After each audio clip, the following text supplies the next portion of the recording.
Մենք առօրյայում հակում ունենք գնահատողական վերաբերմունք ցուցաբերելու, լավ մարդ է, վատ մարդ է, բարի է, չար է, բարոյական է, անբարոյական է, եթե ավելի կարճ ասեմ, սա կոչվում է դիխոտոմիկ մտածողություն, ճիշտ, սխալ, լավ, վատ, այսինքն երբ որ այս երկու կատեգորիաներից բացի ուրիշ ոչինչ չենք տեսնում։ Ինչ նկատի ունենք, երբ որ մենք ասում ենք լավ մարդ է, վատ մարդ է, կամ լավ մասնագետ է, վատ մասնագետ է։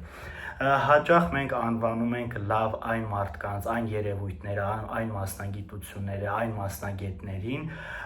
ովքեր անձնվիրաբար, անձնազոհ ծառայում են դիմացինի շահերին, ովքեր բարի են, ովքեր դժվարանում են ասել ոչ, ովքեր այրվում են ուրիշին լույս տալու համար, ովքեր իրենց սեփական շահերը, կարիքները, պահանջները դնում են մի կողմ եւ ստիպված, պարտավորված ինչ-ինչ պատճառներից, չգիտակցված մոտիվներից ելնելով, անձնազոհություն են անում, որպեսզի ձեռք բերեն լավ մարդ եմ, լավն եմ, բարի եմ անվանումը։ Եթե այս նույնը անի հոգեթերապևտը, ապա նա չի կարող համարվել պրոֆեսիոնալ կամ կոմպետենտ հոգեթերապևտ։ Ինչ նպաստող գործոներ կամ ինչ մեխանիզմով է մարդը հասնում այս կետին, որ սկսում է ծառայել ուրիշին, որ ավելի բարի անվանումը օգտագործում են կամ այս ամենից նա տուժում է։ Տարբերակներից մեկը կարող է լինել այն, որ մարդը չի կարողանում ասել չէ։ Թաքնված մոտիվը կարող է լինել այն, որ նա անձնային սահմանների խնդիր ունի։ Նա չի կարողանում ասի ոչ, որովհետև մտածում է, եթե մերժի դիմացինին, ապա դիմացինը երես կթեքի իրենից, իր հետ չի շփվի, վատ խոսքեր կխոսա, հետևից կմբամբասի, ուրիշների մոտ կասի Պողոսը, Պետրոսը լավ մարդ չէ, 1000-ից մեկ մի բան խնդրեցի, նա ինձ համար չարեց այդ գործը կամ այդ խնդրանքս մերժեց։ Տարբերակներից մեկը լինել սիրված, լինել ուշադրության կենտրոնում, ստանալ հարգանք, ստանալ անուն։ Այս ցանկը կարելի է երկար թվարկել։ Եկեք հիմա այս ամեն ինչը հետ վերադարձնենք հոգեթերապևտիկ դաշտ։ Լավ է կամ վատ մասնագետ է ասվածը հոգեթերապիայում ինքը սպառիչ պատասխան չի կարող տալ։ Հոգեթերապևտի պարտականությունը, հոգեթերապևտը կամ հոգեբանը պետք է լինի պրոֆեսիոնալ կամ կոմպետենտ։ Որն է կոմպետենտ հոգեթերապևտը։ Դա այն մարդն է, ով ստացել է համալսարանական կրթություն, բակալավրի հոգեբանության ֆակուլտետում, մագիստրատուրա, կլինիկական հոգեբանություն կամ գուցե անձի հոգեբանություն, անցել է մի շարք վերապատրաստումներ, աշխատել է սուպերվիզիայում, մի քանի տասնյակ կամ հարյուրավոր ժամեր, այսինքն վերահսկողությունով է աշխատել, ավելի պրոֆեսիոնալ, ավելի փորձագետ մասնագետի կողմից իր աշխատանքը վերահսկվել է։ Ցանկալի է նաև անցնի բալինցյան խումբ եւ ամենակարևոր ու պարտադիր պահանջներից մեկը, որպեսզի հոգեթերապևտը նախքան հոգեթերապևտ համարվելը եւ ինչու՞ չէ հետագայում միշտ շարունակ անցնի իր սեփական թերապիան։ Կան մարդկանց խմբեր, ովքեր որ զարմանում են կամ շոկ են ապրում, որ ոնց, եթե դու հոգեթերապիայի ես գնում, դու ոնց կարող ես ինձ օգնել։ Հարգելիներս, հոգեթերապևտը Աստված չէ։ Հոգեթերապևտը նույնպես մարդ է, ով ծնվել է ինչ-որ ընտանիքում, ով ապրում է նույն հասարակությունում, նույն միջավայրում, նույն պայմաններում երբեմն, ինչպիսի պայմաններում որ դուք եք ապրում։ Հոգեթերապևտի հիմնական տարբերությունը այն է, որ նա ստանում է մասնագիտական կրթություն եւ առավելություններից կարող է լինել անձնային ինչ-որ առանձնահատկություններ, նա ավելի մարդամոտ է, մարդասեր է, ավելի հեշտ ու հանգիստ է հաղորդակցում մարդկանց հետ, կարողանում է լսել, ապրումակցել, հասկանալ, չքննադատող, չգնահատող վարք է դրսևորում։ Սրանք արժեքներ են, որոնք կարող են ի ծնե կամ կյանքի ընթացքում ձեռք բերված լինել, բայց մասնագիտությունը շարունակելու կամ մասնագիտություն ստանալու ընթացքում բազում եւ այս հմտություններ ավելի են զարգացվում, որպեսզի հոգեթերապևտը համարվի կոմպետենտ հոգեթերապևտ։ Ինչու է պարտադիր հոգեթերապիա գնալ, որպեսզի հոգեթերապևտը նաև լինի այցելու, նախ առաջիներից, որպեսզի ես ավելի լավ ճանաչեմ այցելուի խնդիրները, որպեսզի նստած լինեմ այցելուի աթոռին, հասկանամ ինչ ապրումներ է ունենում նա, երբ որ եկել է հոգեթերապիա, եւ կարևորներից ճանաչեմ իմ սեփական կույր լաքաները, դրանք այն են Երբ որ ես իմ խնդիրները չեմ տեսնում, դիմացինս է տեսնում, դա կոչվում է կույր լաքաներ։ Եվ կարևորներից մեկը ճանաչեմ իմ նաև ստվերային կողմերը, իմ թույլ կողմերը, իմ խնդրահարույց կողմերը եւ մասնագետի օգնությամբ հաղթահարեմ այն խնդիրները, որոնք որ հաղթահարելի են։ Այսինքն շտկեմ, հղկեմ այն սուր անկյունները, որոնք որ կոմունիկացիայի ընթացքում կոնֆլիկտի պատճառ են դառնալու։ Էլի կարող եմ այստեղ երկար թվարկել, թե ինչու է կարևոր ու պարտադիր անձնային աճից սկսած ու մնացած բոլոր կարևոր արժեքներից ու որակներից դուրս եկած։ Ինչու՞ չէ կան մարդիկ, ովքեր որ սովորում են հոգեբանության ֆակուլտետը կամ ուզում են հոգեթերապևտ դառնալ, բայց ցավոք սրտի նրանց խնդիրները, խանգարումները կամ բնավորության գծերը ի նպաստ չեն կամ ի վնաս են այս աշխատանքին, այսինքն նա չի կարողանալու համարվի կոմպետենտ հոգեթերապևտ եւ հոգեթերապիայի ընթացքում նա կարող է արդեն այս մասին ավելի հստակ ու շոշափելի ինֆորմացիա ստանալ։ Ինչ վերաբերվում է հոգեթերապևտի փրկիչ չլինելուն, հարգելիներս, հոգեթերապևտը այն մարդն է, ում օգնությամբ այցելուն դուք, այսինքն, ճանաչում եք ձեր խնդիրները, ձեր բարդությունները, ձեր այն հատկությունները, հատկանիշները, ստեղծված իրավիճակից մնացած ինֆորմացիան կամ հետքերը, որոնք որ խանգարում են, որպեսզի դուք ապրեք, հաղորդակցվեք, հաճույք ստանաք կյանքից, ավելի կառուցողական լինի ձեր վերաբերմունքը։ Հոգեթերապևտը այս պարագայում ճակերտավոր ասած դառնում է էքսպերտ կարծես, եւ հոգեթերապևտը դառնում է այն էկրանը, ում վրա դուք պրոյեկտում եք ձեր խնդիրը։ Եթե դուք փրկիչ եք, չեք կարողանում ասել ոչ, անդադար ձեզ զոհաբերում եք ուրիշ մարդկանց օգնելու համար,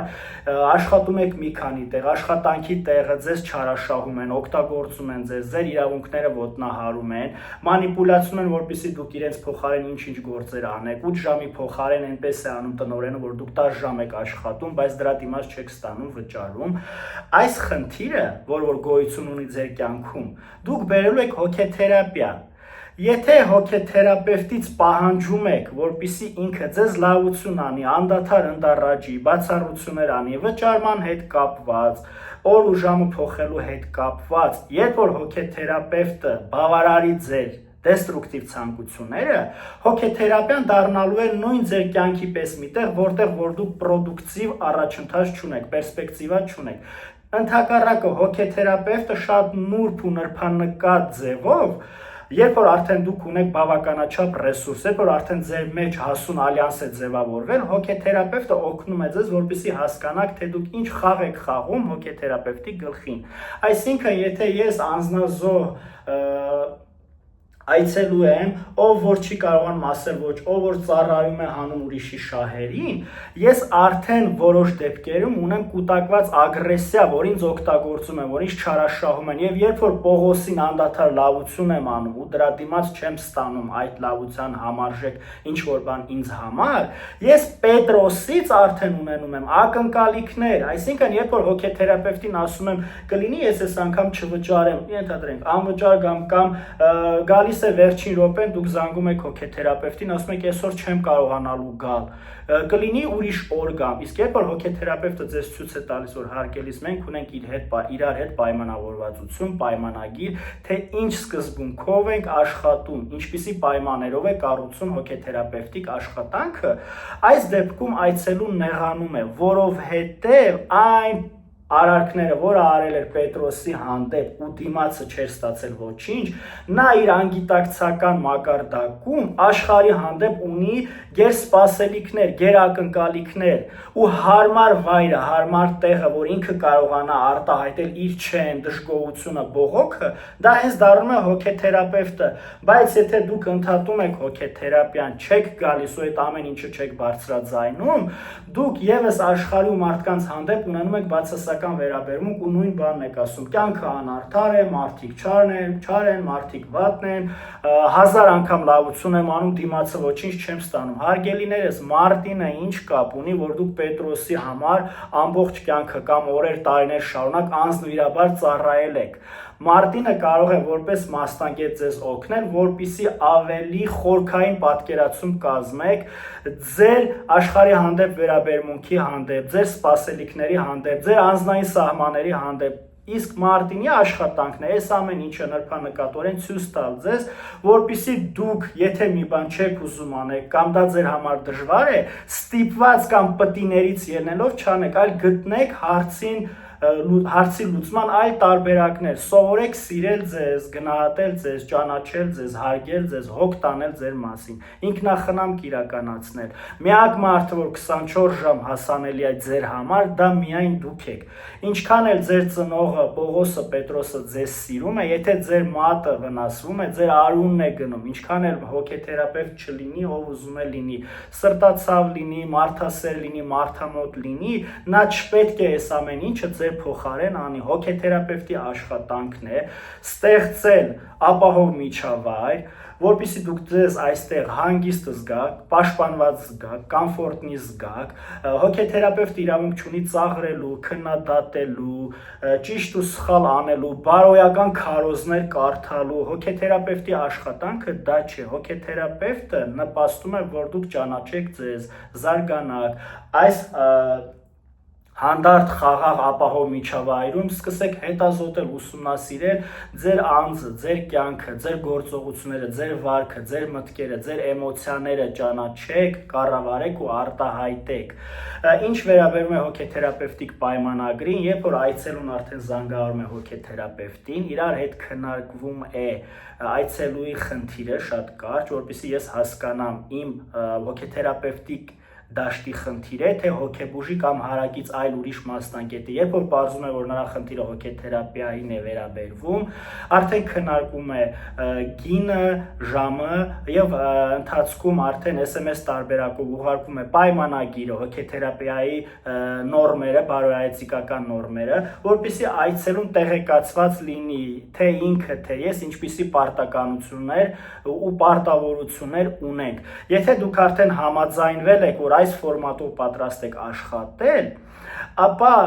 հարց չի առաջանում ձեր մոտ հետագայում ինչ է լինում, որ դուք սկսում եք բունտ անել, սկսում եք դեմ գնալ այդ պայմանավորվածությանը։ Ես որպես մասնագետ ամեն այցելու սուբյեկտիվ փորձում կարողանում եմ օգնել, որ նա հասկանա, թե ինչու է պայմանավորվածություն ու պայմանագիրը գնում երկրորդ պլան, բայց դա միայն լինում է այն դեպքում, երբ որ դուք շարունակում եք հաճախել, իսկ եթե ընդհատում եք հոգեթերապիան անունը դնելով, որ իմ հոգեթերապևտը վատն է, որովհետև չի ուզեցել ինձ լավություն անի, հարգելիներս, հոգեթերապևտ եթե ձեզ լավություն անի, բանի տեղ չդնի, ձեր ուշանալը, ձեր չվճարելը, երբ որ 50 րոպեն լրանում է, ստոպ չտա, որ ավարտվել է հոգեթերապիան, դուք ավելի խորքային գոյությանը վերաբերող էգզիստենցիալ հարցերի հետ էլ բավականին հարցերի իմաստ չեք հասկանալու։ Մենք հոգեթերապիայում կարողանում ենք հասկանալ, որ ինչպես եւ կյանքը, այնպես եւ ժամանակը ունի սկիզբ, ընթացք, ավարտ։ Ինչպիսի զգացողություններ է առաջացնում ձեզ մոտ, երբ որ 50 րոպեն լրանում է ու կիսատ է մնում ձեր աշխատանքը։ Մյուս հանդիպման արդեն հաջորդ այցին դուք այդ հնարավորությունը ունենում եք, որպեսզի այս ամեն ինչը քննարկեք մասնագետի հետ։ Եթե այսպես ամփոփեմ, ապա ասածս հետևյալն է, հարգելիներս, եթե հոգեթերապևտը չի խախտել բարոյայեցիկական նորմերը, եթե ունի բոլոր համապատասխան կրթություններն ու որակավորումները, շատ քիչ դեպքերում է, արդեն այս թվարկածից հետո, շատ քիչ դեպքերում է, որ այցելուի խնդիրը կամ շատ քիչ դեպքերում է, որ հոգեթերապևտի պատճառով է ընդհատում հոգեթերապիան։ Եթե հոգեթերապևտը հետևում է բոլոր սահմաններին, պայմաններին, նորմերին, ապա հիմնականում այս դեպքում խնդիրը այցելուի մեջ է, իսկ խնդիրը կարող է միայն լուծում ստանալ մի դեպքում, երբ որ դուք շարունակեք գալ հոգեթերապիայի։ Եվ արդեն այս դեպքում հոգեթերապևտը ձեզ հետ սկսելու է աշխատել խնդիրը հասկանալու ու լուծելու ուղղությամբ։ Այսքանը, սիրելիներս, լավ մնացեք, մինչ հանդիպում։